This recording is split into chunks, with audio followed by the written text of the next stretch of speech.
And Omaha's an event community. There aren't many events we do here, whether it's entertainment or sports, whatever that might be, that Omaha doesn't embrace. But first we need to understand how we got here.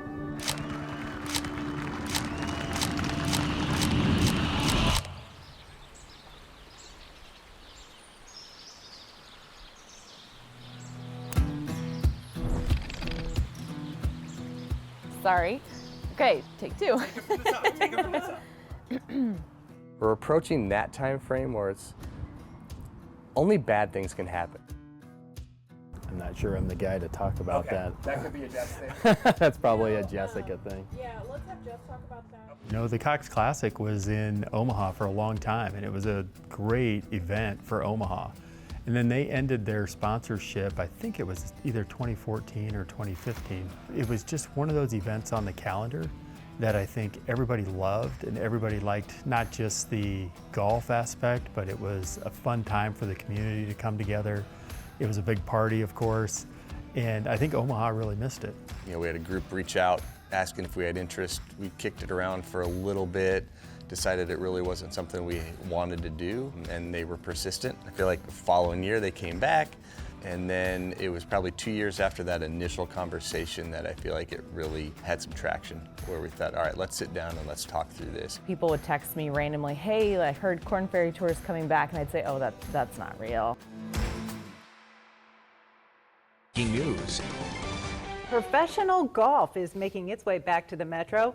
Golfers will soon tee it up in Omaha on the Web.com tour. It comes after a 2-year hiatus. Next July is going to look a lot different in Elkhorn. Organizers will host the golf tournament for the next 5 years. So by the time, honestly, I was hired, there were 3 of us that were year-round full-time, Gary, Alexis, and myself. I was the last one of the 3 hired, and at that time, it was a go. It was, you know, we have the title, we have, like, they had contracts already with Pinnacle Bank, with Indian Creek, and then it was, okay, who's the staff? And they're already having some of those planning meetings. Well, in the early days, we were way more involved than we are today. Part of that was we wanted to make sure that just the branding around it fit our brand. Just the whole team around the bank really, you know, got behind the event and said, all right, let's do what we can to make this thing happen.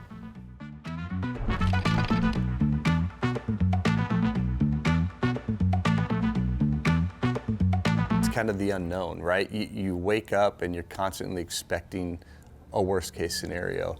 You know, there's little things where the whole, if you build it, you know, they will come, but then also if they're gonna come, where are the trash cans gonna go? Where are the amenities gonna go? And working out those details.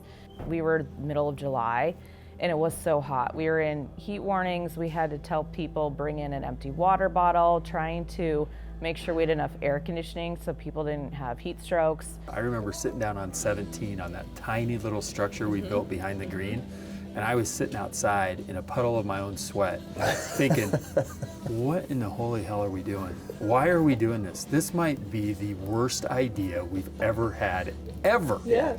But yes. When I talked to Jim about how's the course holding up and everything, you know, he was cool as a cucumber. He was just like, oh, it's fine. No, it'll be fine.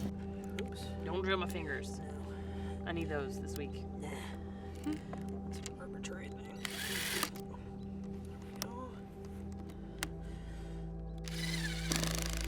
It was definitely pick up a shovel, take out the trash. All hands on deck is a good way to describe it. The feedback from the players and tournament agronomy teams were really good even after year 1. You know, I think they felt really comfortable. Again, for them, there's anxiety about, you know, coming to a facility for the first time as well. The tour agronomists, the rules committees, they had never been here either. We had never met them. For the most part, they didn't understand our processes and procedures and our expectations. So I think they come in kind of assuming they're gonna have to hold our hand and maybe worst case scenario, but they left halfway through the first week. The agronomists, who are usually really hands-on, kind of stepped back and said, you guys have got it. I played in the first year. I think I finished tied second that year. Played really good, and just everybody got kind of boat raced by Sam Ryder. I think he won by a bunch, 7 or 10 or something. But no, it was a great week. But yeah, from my standpoint, nothing really stands out. I'm sure it was hot. Imagine that, August. in Nebraska. Like, what are you guys feeling right now? All those weeks of work, or months, really? I mean, Relief. Yeah. Hoping that I don't wake up in a cold sweat again for a while. Again. at least a few months. Yes, yes. You guys are the best. Woo! Couldn't have done it without you. We couldn't be luckier to have you kids. Yes. You kids are the best. You're the best. So the course isn't the issue. What we've tried to do for the fan experience is just change things over time. And I think two things that really made the tournament kind of take off is, we tried to turn 17 into a fun party hole. First couple years it was a little low key. We didn't have much of a build out down there, but we really saw that as an opportunity. And then honestly, Herdat stepped in and cranked that up. We got the DJ rolling down there. Jess had a great idea about getting the boat in play, and we'd do boat rides, and it would just turn into a really fun experience, even if you weren't invested in the golf tournament.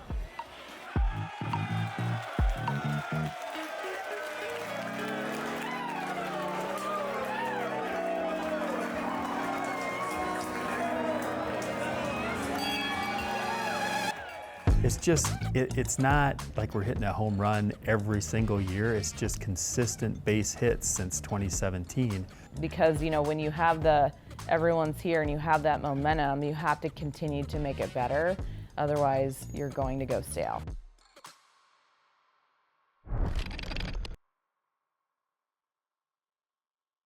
Oh, there's been a million challenges. Every year's had something. I mean, we had COVID, and we've had storms, and we've had a building renovation.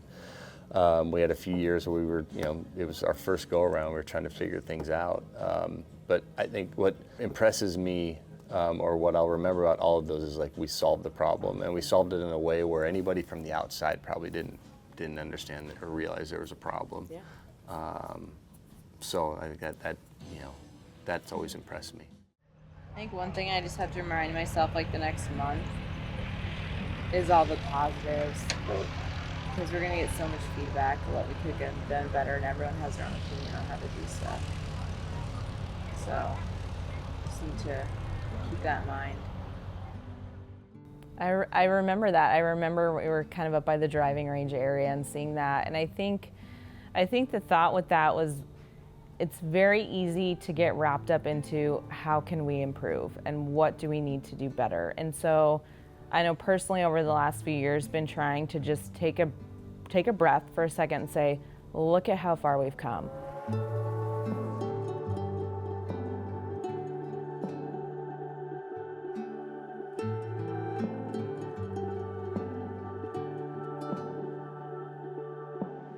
We've surpassed the $1 million mark for donations, so really we're going to hit 5 million. And what does that look like over the next few years? How do we need to get there? And prioritizing, is it growing our RSM putting challenge? We have Cards for Charity that, you mentioned. I think we started doing that the second year. So Cards for Charity gives us an opportunity to make very large donations in the spring and help with our PR push as we really start to make sure people have our event on the calendar. We have great partnerships with the Nebraska Section PGA and their foundation and the First Tee of Omaha. And so what can we do to support those organizations, throughout the year, whether that's with their youth programs or if it's some of their outings that they have. What do you think that this means for your professional and personal legacy? Oh, Jesus, legacy? Man. Well, I don't know about legacy, but it is fun to have that event in Omaha during the week with our stamp on it. My kids think I'm really cool. How about that? My son thinks this is the Masters. I enjoy what I do. It's really fun. It's cool to be part of something, again, that is unique, that is hard to pull off. There's personal pride in that. I've sacrificed enough personally and professionally that you want to make sure that it's going to succeed when you would step away. But making sure that everyone involved doesn't have any regrets. Over time, I think people will really come to appreciate what this tournament means to Omaha, what it means to the world of golf, how many good players have come through here and now have success on the PGA Tour. It's just, I don't know if you can talk about legacy or anything like that, Kyle, but it's just fun to be a small part of a group that's putting on something great for the community.